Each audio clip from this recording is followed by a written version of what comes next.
Hey there, and welcome to Tasty Napoli. I'm James, and it is a complete blizzard outside here in New York City, and that makes it the perfect day to make a pot of brodo. So today, I'm gonna show you how to make a traditional brodo made just the way my grandmother used to. Here's what goes in a proper brodo.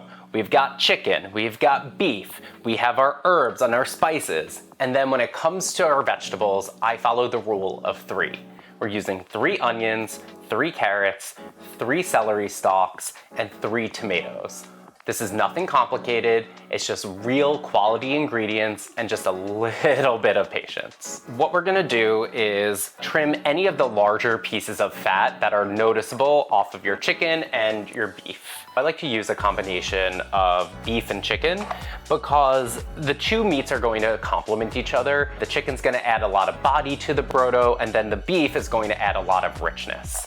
So together, they're going to add a lot of protein and collagen to the dish. We're still following the rule of 3 with our meat.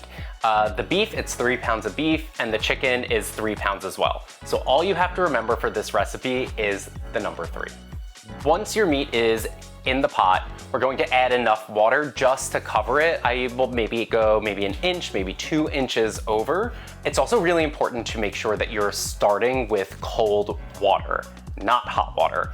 When we start with cold water and then we slowly bring the temperature up, what that's going to do is make the proteins and impurities from the meat kind of solidify and rise to the top so that we can skim them off as we continue to make the brodo.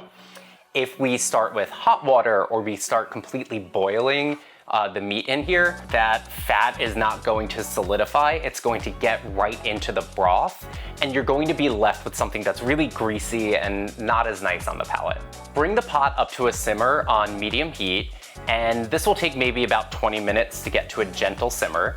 And then we'll take our trusty skimmer and we'll skim that foam out so that way we're left with a nice, clean, light broth. So while the pot is coming up to a simmer, we're gonna prep our vegetables. So like I said, all about the rule of 3. So we're gonna take 3 carrots and then 3 celery stalks. And then what we're gonna do is we're just gonna chop these in half. So this is all kind of rustic cooking, so however you want to do this is totally fine. And then there's no rhyme or reason to cutting lengthwise or horizontally, like whatever works. Celery's good. What I will do is remove just the ends of these carrots just because they're a little dirty.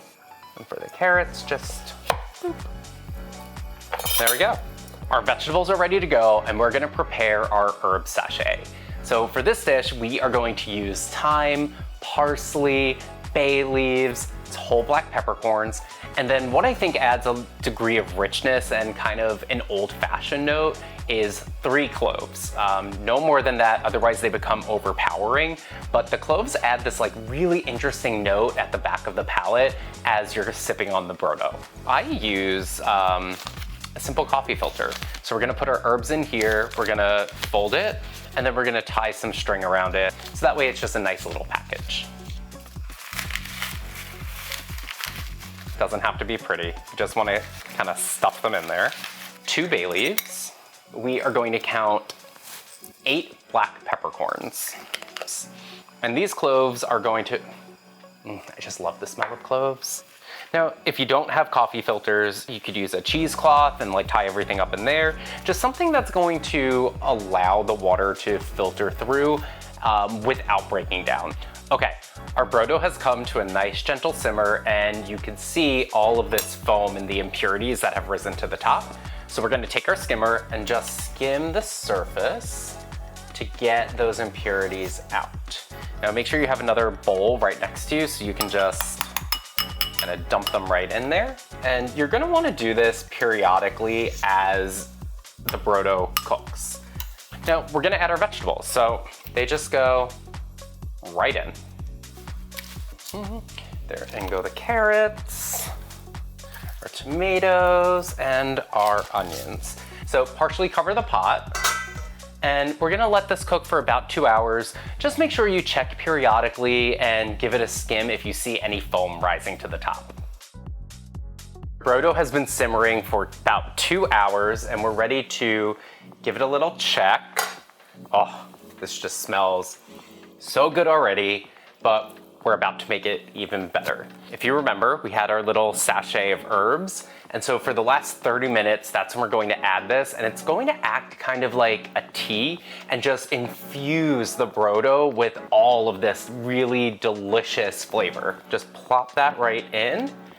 Use your spoon or whatever just to make sure that it's completely submerged. We're gonna leave this for another 30 minutes just to build some of those additional flavors, and then it is time to strain. See you in 30 minutes.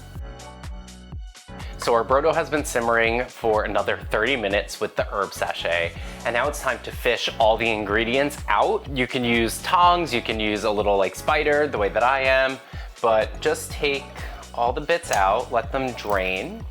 You can put them in a platter, you can put them in another bowl. Anything that you have on hand is totally fine. So we're gonna take this chicken out. It's just completely falling apart. So that's great. That means that we broke down a lot of the protein. We got a lot of flavor out of it. Ton of amazing collagen in this broth. Next up, what you're going to want to do is just give it a taste. So just a nice little spoonful. You can see it's a nice golden color. It's really tasty, has a nice depth of flavor to it. What you're going to want to do now is add just a couple of tablespoons of salt to the brodo just to give it a nice seasoning. The final step is to strain the brodo into another clean pot through a mesh sieve. What that's going to do is get all the little bits and solids out. So just take this.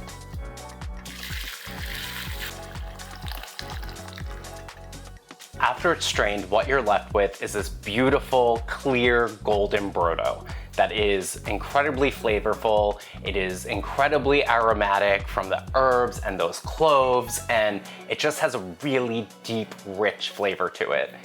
So brodo isn't something that you have to drink on its own, although that is absolutely something that I do and what I'm gonna do right now. But you can also use it as a base for risotto. You can make tortellini in brodo. You can make a stracciatella, which is kind of an Italian egg drop soup. There is a whole wealth of things that you could do with this. But what I love about it is how rich and nourishing it is. It's just full of high protein. It has a ton of collagen and nutrients in it. And quite frankly, I cannot wait to dive in.